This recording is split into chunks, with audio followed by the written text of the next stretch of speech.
अन्यर जीवन नेले निज जीवन जाए। दिनकर धन लोभरे जणे नृशंस व्यक्ति जणे प्रतिष्ठित व्यवसायी को हत्या करिदेला। हत्या करी सारी सेठारु फेरार हेबा समय रे व्यवसायीर केतेक बंधुबांधव देखि देइथिले। सेमाने मारी पळेइला बोली रे पाटी कले। सेठारे बहुत लोक रुंड होइगले। एते लोक गदा हेबा देखि काळे ता उपरे आक्रमण करिबे सेही भयरे से सेठारु रे दौड़ी पळेइला। लोकमाने ता पछरे धाइले।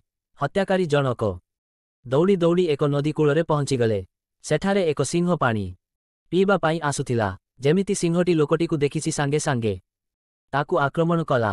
लोकटी प्राण विकଳରେ निकटरे थिबा एक गछ उपरकु चढ़ीगला। जेमिति गछरे चढ़ीछि एक अजगर सापर सुसु कार शुणिबाकु पाइला। अजगरटी हठात लोकटीकु दंशिबा पाई आसिबा मात्रे लोकटी नदी भितरकु डेई पड़िला। मनीष मारी घोर अपराध करिथिबा कृपण लोकटी एथर आउ निस्तार पाइपारिला नाही। पूर्वरु भोकिला होइबा कुंभीरटी लोकटीकु खंड खंड करी खाइबाकु लागिला।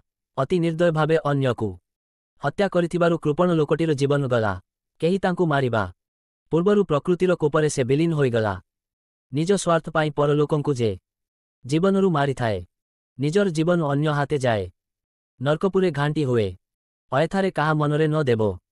दुख कलेश जातना भगवान जमा सहिबेटी नाही देबे अशेष्ट जंत्रणा।